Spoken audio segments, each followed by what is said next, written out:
नमस्कार, मैं Manoj sir. Purvanchal career classes के ऑनलाइन प्लेटफॉर्म पे आप सभी का स्वागत है। स्टूडेंट्स, आज हम नेक्स्ट टॉपिक पे चर्चा कर रहे हैं और हमारा टॉपिक है अक्षमता या विकलांगता, डिसएबिलिटीज और हैंडीकैप्ड। क्या होता है अक्षमता, विकलांगता, आज इसी पर चर्चा करेंगे। और चर्चा शुरू करने से पहले आप बिल्कुल फ्रेश मोड में हो जाइए और अंत तक वीडियो में रहिए। कमेंट, लाइक, शेयर ये तो चलता रहेगा साथ में, ठीक है। तो चलिए चलते हैं। अक्षमता या विकलांगता दरअसल यह मानसिक रूप से या शारीरिक रूप से विकलांग या अक्षम होना एक दोष है, ठीक है। व्यक्ति मानसिक रूप से या शारीरिक रूप से यदि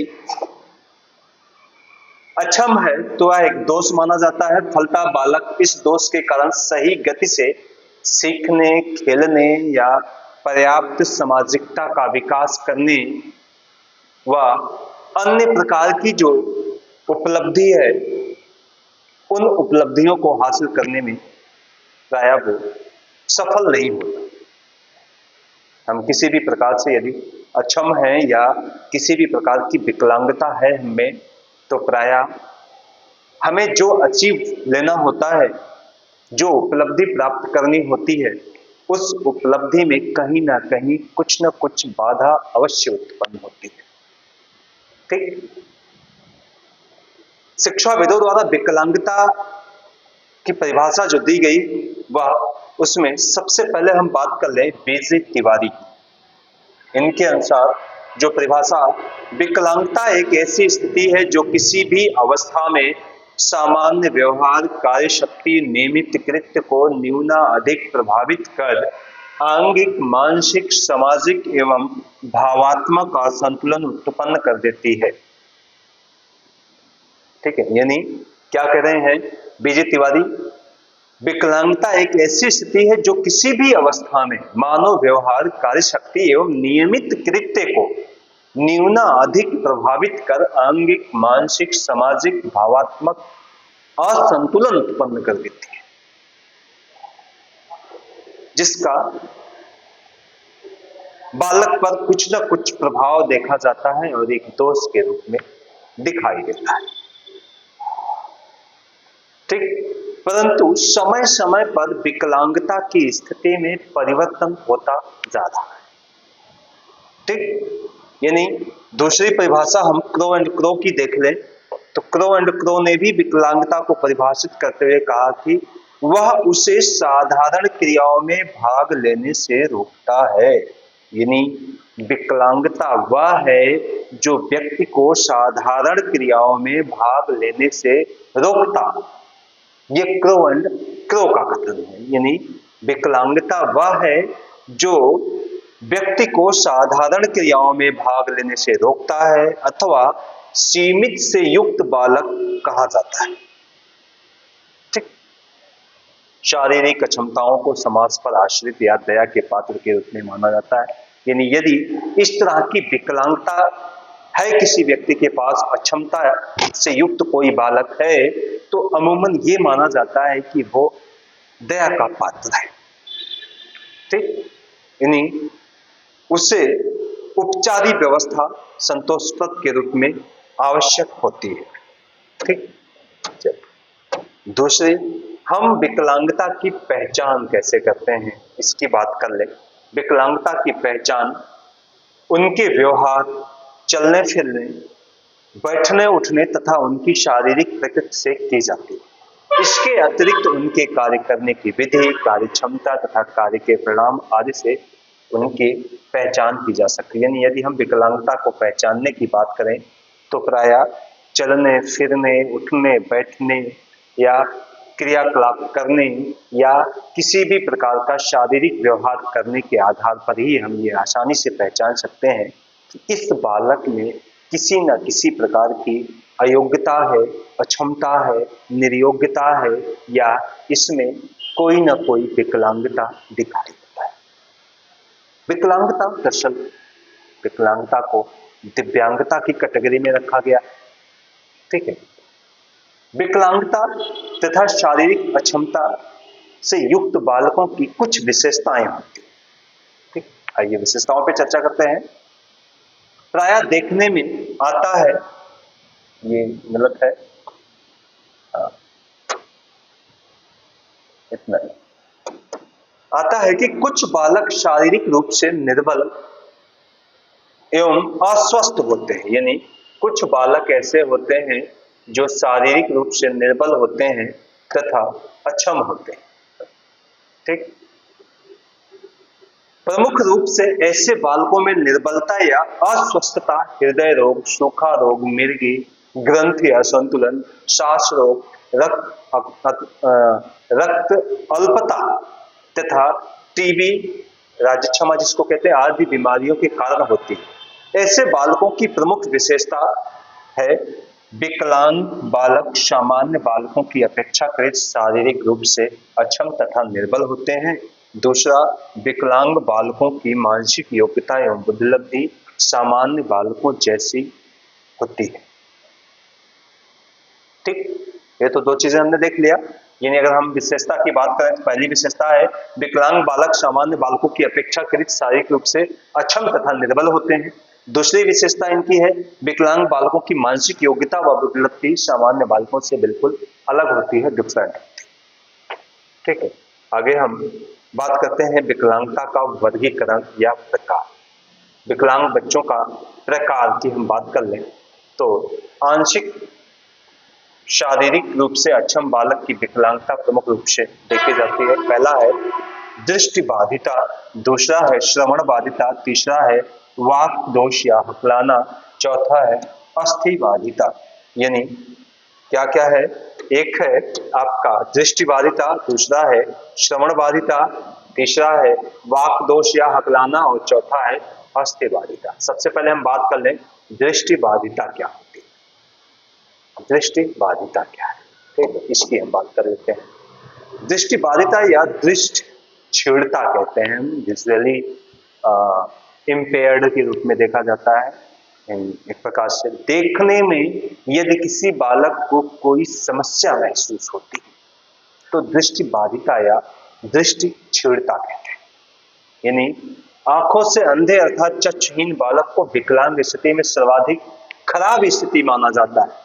ऐसे बालक अन्य विकलांग बालकों की तुलना में अधिक पराश्रित एवं दया पर आश्रित माने जाते हैं, परंतु आज ऐसी स्थिति नहीं है। उनके लिए सरकार ने एवं निजी संस्थाओं ने पर्याप्त सुविधाएं उपलब्ध कराई हैं, जो प्रमुख रूप से दो प्रकार के होते हैं। पहला है नेत्रहीन बालक, ठीक है, यानी दृष्टिबाधिता भी दो रूप में देखी जाती है। ठीक है, यानी एक नेत्रहीन बालक के रूप में ऐसे बालक जो जन्म से या बाल्यावस्था में पूर्णतः अंधे होते हैं, नेत्रहीन कहलाते हैं, इन्हें बिल्कुल दिखाई नहीं देता। दूसरा दुर्बल दृष्टि वाले बालक। दुर्बल दृष्टि वाले बालक कौन है? दूसरे दृष्टिहीन बालक को वे होते हैं जिनकी दृष्टि दुर्बल होती है। इनमें से कुछ बालकों के पास की दृष्टि और कुछ को दूर की दृष्टि की समस्या होती है। यानी कुछ को निकट दृष्टि दोष होता है तो कुछ को दूर दृष्टि दोष होता है। ठीक, तो ये निर्बल यानी इन्हें देखने में कोई समस्या महसूस होती है। एक तो नेत्रहीन हो गए जिन्हें बिल्कुल दिखाई नहीं देता, लेकिन दूसरे वर्ग के वे बालक होते हैं जिन्हें देखने में कोई असुविधा होती है, या तो वो निकट दृष्टि दोष धारण करते हैं या तो वो दूर दृष्टि दोष धारण करते हैं। ठीक, अब देखिए, अब ऐसे दृष्टि दोष वाले बालकों की पहचान हम कैसे करेंगे, यानी दृष्टि दोष वाले बालकों की पहचान कैसे किया जाए। तो दृष्टि दोष वाले बालकों में नेत्रहीन बालकों को तो आसानी से पहचाना जा सकता है भाई। जब भी हम किसी नेत्रहीन बालक को देखेंगे तो आसानी से पहचान सकते हैं कि ये व्यक्ति पूर्ण रूप से अंधा व्यक्ति है, नेत्रहीन व्यक्ति है, इन व्यक्ति को बिल्कुल ही दिखाई नहीं देता, आसानी से हम पहचान सकते हैं। लेकिन दुर्बल दृष्टि वाले बालकों की पहचान हेतु चिकित्सा व्यवस्था उपलब्ध है हमारे पास, चिकित्सीय जांच की व्यवस्था है। ठीक है, चिकित्सीय जांच कराई जानी चाहिए। कुछ अभिभावक माता पिता अपने बालकों की दृष्टि दोष को छिपाना चाहते हैं, जो कि बालकों के साथ अन्याय है, इससे उनका जीवन बेकार सा हो जाता है। दृष्टि दोष के कारण विकलांग बालकों में दृष्टि दोष से ग्रसित बालकों की प्रमुख रूप से निम्नलिखित कारण हो सकते हैं। पहला कारण क्या है? रक्त की कमी या विटामिन के ए की कमी के कारण भी दृष्टि दोष आ जाता है। दूसरा, दुर्घटना, मारपीट या चोट लगने के कारण भी दृष्टि समाप्त हो जाती है। ठीक। तीसरा, अधिकांश बालकों की आंखें संक्रामक रोग के समय सावधानी न बरतने की वजह से भी आंख की रोशनी चली जाती है फिर, या उन्हें देखने में कुछ कमी महसूस होती है। ठीक। चौथा, कुछ बालक माता पिता की अंधता के कारण भी वो नेत्रहीन हो जाते हैं। पांचवा, आंख में रोग होने या दुखने पर उचित चिकित्सा नहीं कराने पर भी आंखों की दृष्टि कमजोर हो जाती है। ऐसे बालकों की स्थिति में प्रायः प्रमुख रूप से नेत्रहीन या दृष्टि बाधिता के रूप में जाने जाते हैं। ठीक है, तो ये तो आपके दृष्टि बाधिता का हो गया। दूसरी हम बात कर लें आपके श्रवण बाधिता या श्रवण छीणता, यानी अभी तक हमने बात किया नेत्र बाधिता की, यानी दृष्टि बाधिता की, जिससे देखने में कोई असुविधा महसूस हो, वह दृष्टि बाधित बालक है। यानी यदि उसे देखने में कोई समस्या हो तो वो दृष्टि क्षीण बालक कहलाता है, दृष्टि बाधित बालक कहलाता है। यदि इनकी कैटेगरी की बात कर लें तो दो कैटेगरियां मानी गई हैं। एक को दृष्टिहीन माना गया है, एक को दृष्टि दोष से पीड़ित माना गया है। दृष्टिहीन, जिनको बिल्कुल दिखाई नहीं देता, वो दृष्टिहीन बालक कहलाते हैं, जिसे हम आसानी से पहचान सकते हैं।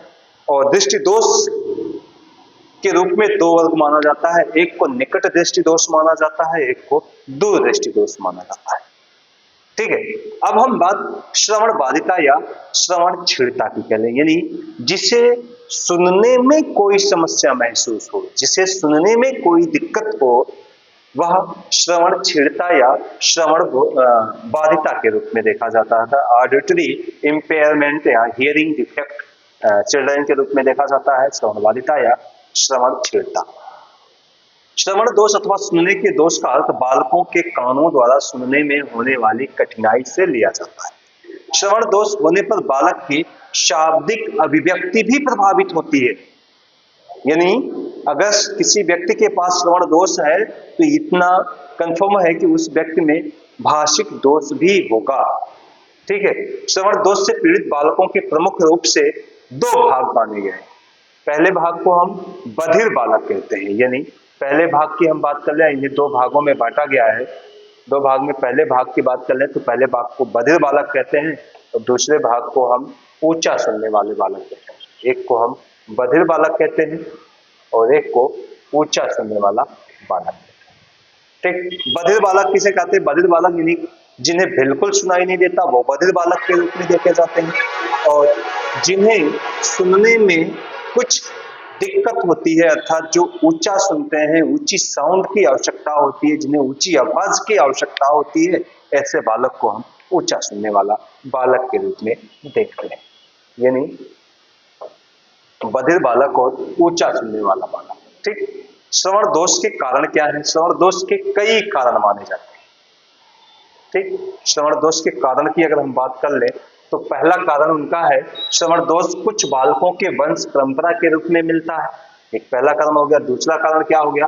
बहुत तेज ध्वनि निरंतर सुनने पर भी व्यक्ति में श्रवण शक्ति चली जाती है या कम हो जाती है। तीसरा, कुछ बालकों में उनकी श्रवण शक्ति किसी दुर्घटना में कान पर चोट लगने से चली जाती है। चौथा, खसरा, चेचक, मोतीझरा तथा कॉन्फ्रेड आदि के कारण भी श्रवण शक्ति चल जाती है। याद रखिएगा, खसरा, चेचक, मोतीझरा तथा कॉन्फ्रेड आदि बीमारियों के कारण भी श्रवण दोष चला जाता है। ठीक, पांचवा क्या कहता है? कुछ बालक गर्भावस्था में ही अपनी श्रवण शक्ति खो बैठते हैं। साथ ही कुछ बालक जन्म के समय सावधानी नहीं रखने पर भी अपनी श्रवण शक्ति खो बैठते हैं। भाई एग्जाम वगैरह में अक्सर मिलता है। इनके कारण ही, श्रवण दोष के कारण, दृष्टि दोष के कारण, वाक दोष के कारण, ठीक है, छठा क्या कहता है, कान के मध्य भाग में घाव होने, मवाद भर जाने अथवा अधिक कैल्शियम जमा होने हो जाने पर भी श्रवण शक्तियां कम हो जाती हैं अथवा चली जाती हैं, फलस्वरूप व्यक्ति को सुनाई नहीं देता। ये तो एक रीजन हमने देखा। ठीक, अब श्रवण दोष वाले बालकों की हम पहचान कैसे करें, हम इसकी बात कर ले। श्रवण दोष वाले बालकों की पहचान कैसे करें। ठीक, श्रवण दोष वाले बालकों की पहचान करने के लिए अमूमन कुछ ऐसे प्रक्रियाएं हैं जिनके आधार पर हम आसानी से पहचान सकते हैं। जैसे इस प्रकार के बालकों को देखकर तो नहीं पहचाना जा सकता, परंतु बातचीत करने या उनके हाव भाव देखकर हम उन्हें आसानी से पहचान सकते हैं। ऊंचा सुनने वाले बालकों की पहचान उनके श्रवण यंत्रों को देखकर भी की जा सकती है अथवा ऐसे बालकों से बातचीत करने पर भी उनको पहचाना जा सकता है। कई बार अभिभावक एवं बालक के माता पिता एवं उसके श्रवण दोष के छुपाने की प्रमुख प्रयास करते हैं, लेकिन ऐसा करने से उनके साथ अन्याय है। ठीक, अब श्रवण दोष वाले बालकों की विशेषता की हम बात करें। श्रवण दोष वाले बालकों की कुछ विशेषताएं होती हैं, हम उन विशेषताओं की बात कर लें। इस प्रकार के बालकों की विकलांग बालकों की तरह ही आत्मविश्वास की कमी है। पहला विशेषता तो ये है कि ऐसे बालकों में विकलांग बालकों की तरह आत्मविश्वास की कमी हो जाती है। दूसरी विशेषता, ऐसे बालक अन्य विकलांग बालकों के समान ही अपने भविष्य के प्रति बहुत चिंतित होते हैं। तीसरा कारण, ऐसे बालक तनाव में रहते हैं क्योंकि बालक चलचित्र, दूरदर्शन तथा रेडियो आदि से मनोरंजन नहीं कर पाते हैं। चौथा कारण, ऐसे बालकों में भाषा का विकास देर से होने के कारण बौद्धिक विकास भी देर से होता है। पांचवा, ऐसे बालकों में सामाजिकता का अभाव होता है तथा इनका समाज से समायोजन भली भांति नहीं हो पाता क्योंकि वे अन्य व्यक्तियों से बातचीत ठीक प्रकार से नहीं कर पाते।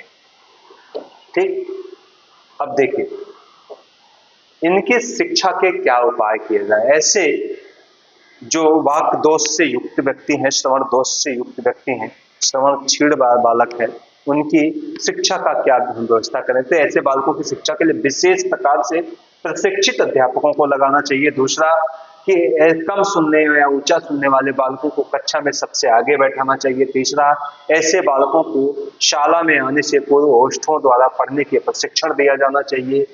चौथा, ऐसे बालकों के लिए विशेष विद्यालयों की स्थापना की जाए, वहीं उन्हें पढ़ाया जाए। पांचवा, अन्य साथियों या व्यक्तियों द्वारा उनका मजाक या हंसी नहीं उड़ानी चाहिए। छठा, श्रवण सहायक यंत्रों के द्वारा उनका अभ्यास कराया जाना चाहिए, तब जाके हम उन्हें शिक्षा को सही तरीके से उन पर व्यवस्था दे सकते हैं। ठीक है, श्रवण बाधित बालकों की शैक्षिक साधन।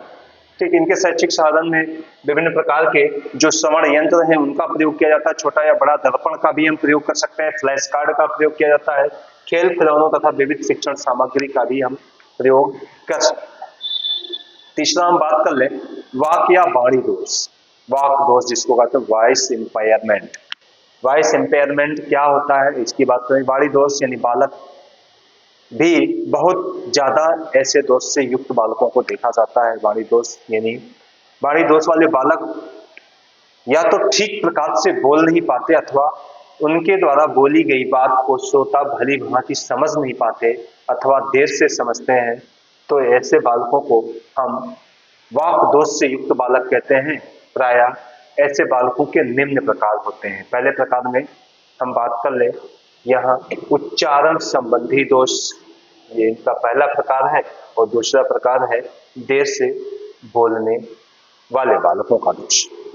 पहले उच्चारण वाली बात हम कर लेते हैं। उच्चारण संबंधी दोष ऐसे दोष के अंतर्गत बालक कुछ ध्वनियां उच्चारित नहीं कर पाते। ये शब्द एक या दो अक्षर बोल देते हैं और शेष नहीं बोल पाते। किसी एक ध्वनि हेतु दूसरी ध्वनि का प्रयोग करते हैं, जैसे ता को टा कहना।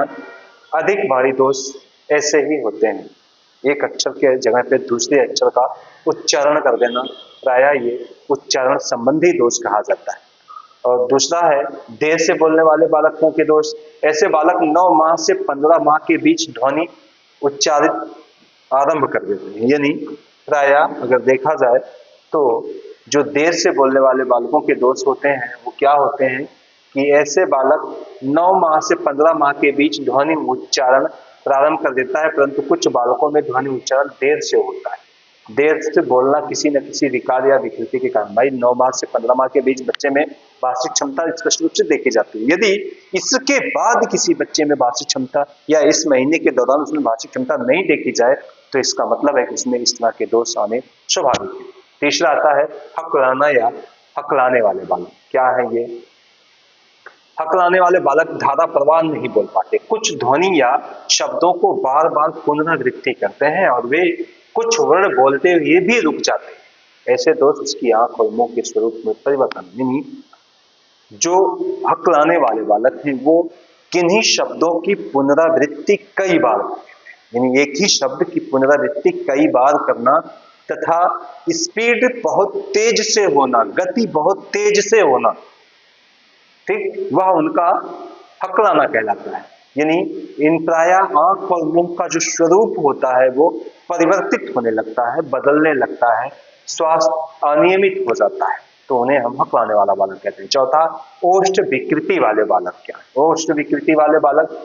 के जन्म के समय इसके या थोड़े समय बाद ही प्रारंभ हो जाती है, इसका शल्य चिकित्सा सर्जरी द्वारा उपचार किया जा सकता है। पांचवा है आवाज की समस्या, ध्वनि की समस्या। कुछ बालक धीरे या ऊंचा बोलते हैं, इससे भी उनका स्वर दोष पूर्ण हो जाता है।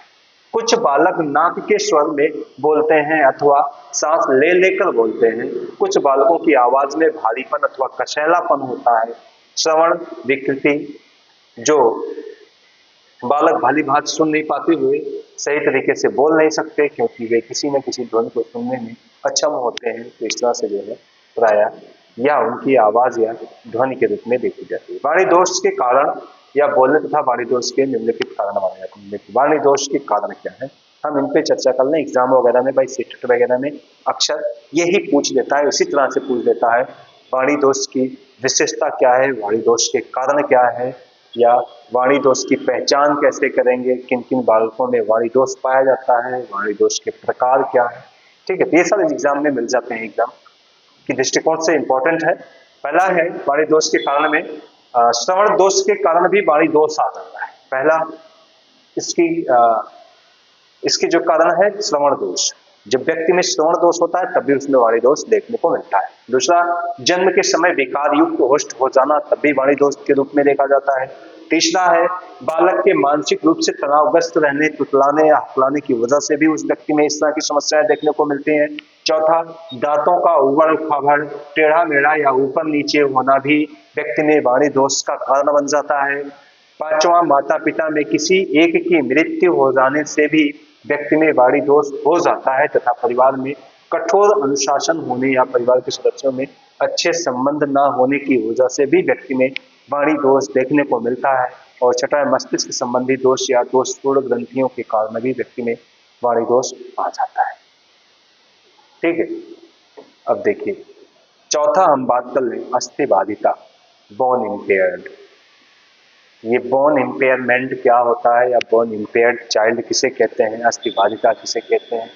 तो अस्थिबाधिता का मतलब ही होता है कि जिनके शरीर की हड्डियां टूटी फूटी हुई होती हैं, किसी न किसी विकृति से युक्त होती हैं, ऐसे बालक को हम अस्थिबाधित बालक के रूप में मानते हैं।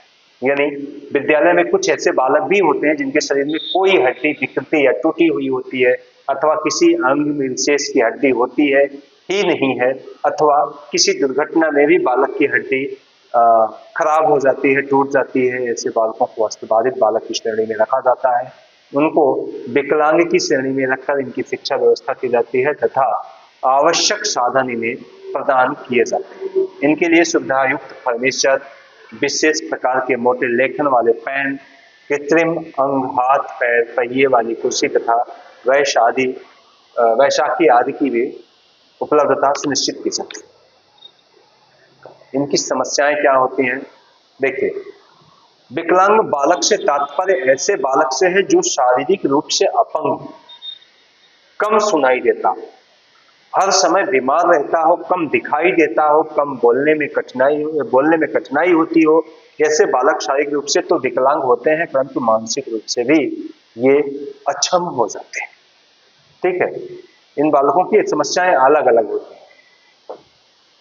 ठीक, अब समस्याएं क्या है? जैसे आत्मविश्वास का अभाव हो जाए, दूसरा आत्महीनता का अभाव हो जाए, भाई पहला यहाँ आत्मविश्वास का अभाव है, ठीक है, ये आत्मविश्वास का अभाव हो जाए, इस वजह से भी दोष उत्पन्न हो जाते हैं।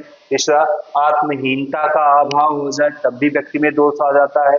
तीसरा है दृष्टि दोष की समस्या हो जाए, तब भी प्रायः ये समस्याएं देखने को मिलती हैं, इस तरह के दोष उत्पन्न हो जाते हैं उसमें। चौथा है श्रवण दोष की समस्या आ जाए, तब भी प्रायः इस तरह की समस्याएं देखने को मिलती हैं, ये श्रवण दोष है, श्रवण दोष से। ठीक है, पांचवा एकाकीपन की समस्या के कारण भी प्रायः इस तरह की समस्याएं देखने को मिलती हैं, एकाकीपन अकेलापन होने की वजह से भी प्रायः ये समस्याएं आ जाती हैं। अगला विकलांग बालकों की समस्याओं के समाधान हम कैसे करेंगे, हम बात इसकी कर लें कि अगर किसी भी प्रकार के विकलांगता से युक्त कोई बच्चा है, अक्षमता से युक्त कोई बच्चा है, तो उनकी समस्याओं को समाधान के रूप में हम कैसे क्या प्रावधान करेंगे, किस तरह की हम व्यवस्था करेंगे कि ऐसे बालकों की समस्याओं का समाधान किया जा सके। ठीक है, तो सबसे पहले विकलांग बालकों की शैक्षिक समस्याएं उनके लिए किए जा रहे शिक्षा संबंध प्रयास व निम्नलिखित रूप में परिलक्षित होता है। पहला है नेत्रहीन बालकों तथा कम सुनाई दे रहे बालकों की शिक्षा के लिए अनेक साधनों का विकास हो चुका है। चक्षुहीन व ब्रेल लिपि के द्वारा हम अच्छी प्रकार से शिक्षा दे सकते हैं।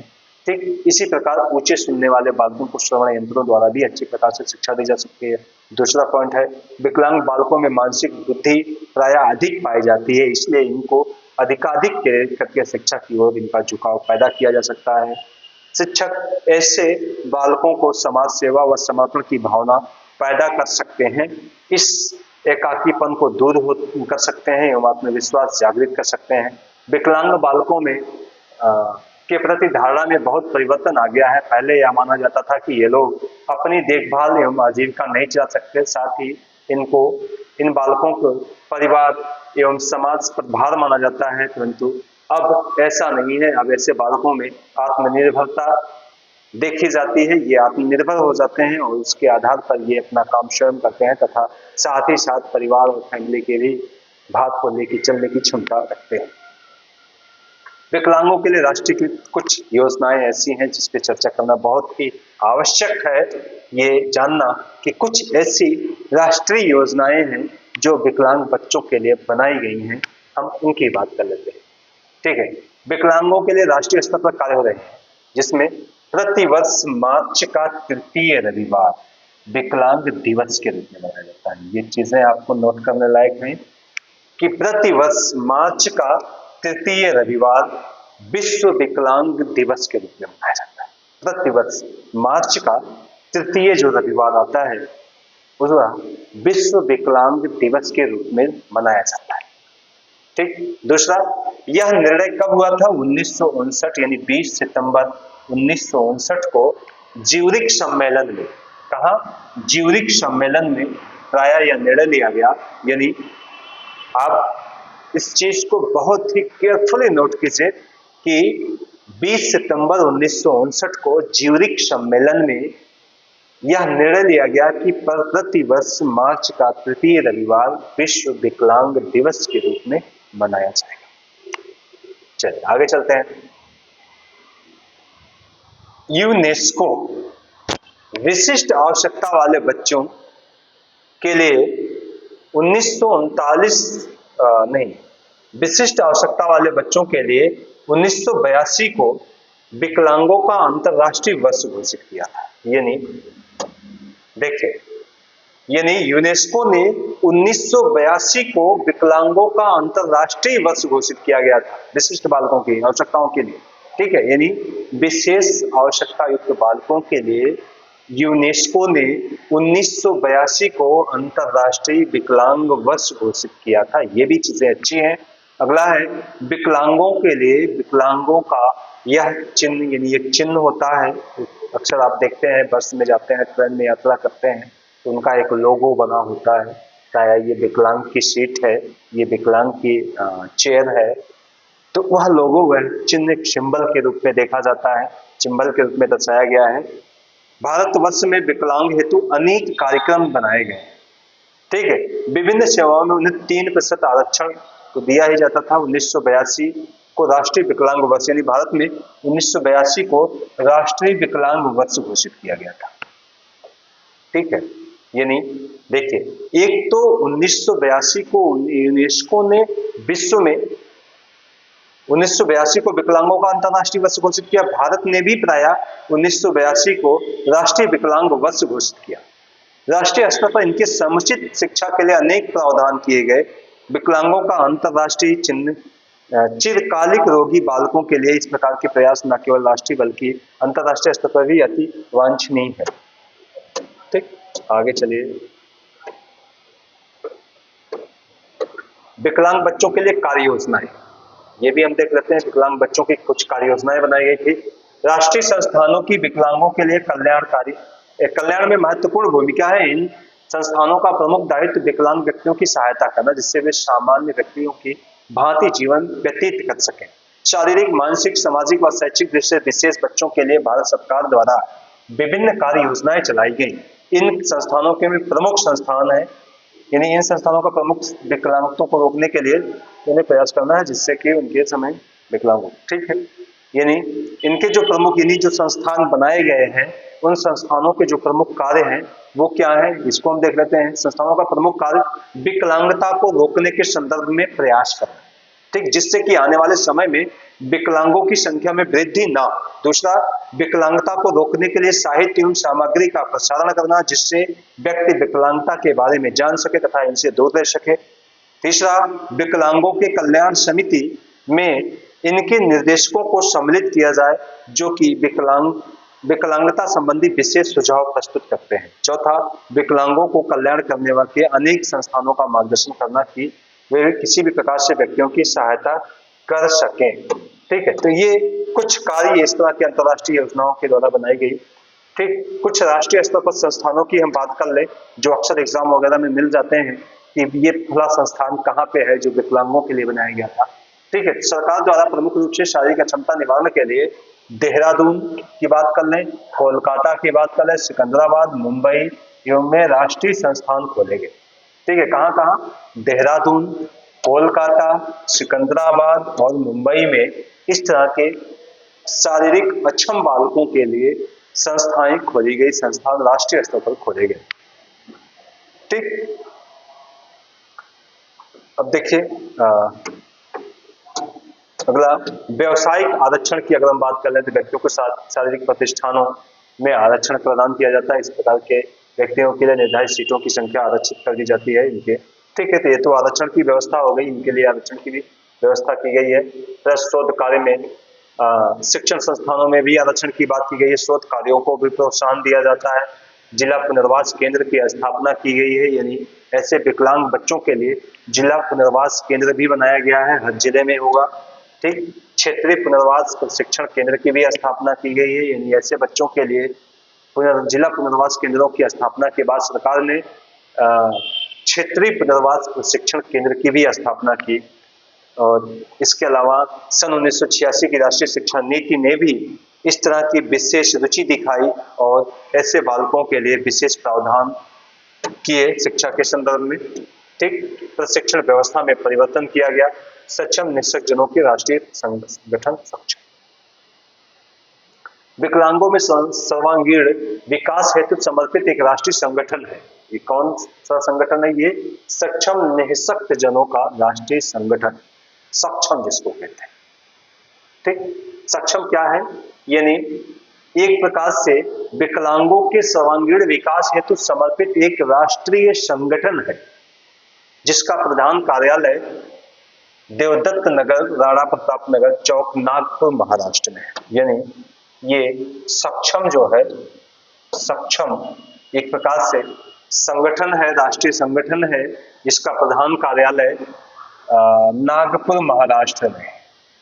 इसके राष्ट्रीय अध्यक्ष डॉक्टर मिलिंद माधव कसबेकर है, पुणे, जो स्वयं दृष्टिबाधित हैं, तथा राष्ट्रीय संगठन मंत्री कमलेश कुमार हैं। ठीक, एक संगठन ये है और ये संगठन प्राय ऐसे बालकों पे वर्क करता है। ठीक, तो इस तरह से जो है आज हमने देखा अक्षमता, विकलांगता, अर्थ परिभाषा, विकलांगता के प्रकार को देखा और कुछ ऐसी संस्थाएं जो विकलांगता से युक्त बालकों के लिए चलाई जा रही हैं सरकार द्वारा, निजी संस्थाओं के द्वारा। ठीक, ये सारी चीजें हमने देखी, शिक्षक के दृष्टिकोण से काफी इंपॉर्टेंट हो सकता है वो, तो आप लोग उसको अवश्य ध्यान से देखें। आज यहीं तक, धन्यवाद।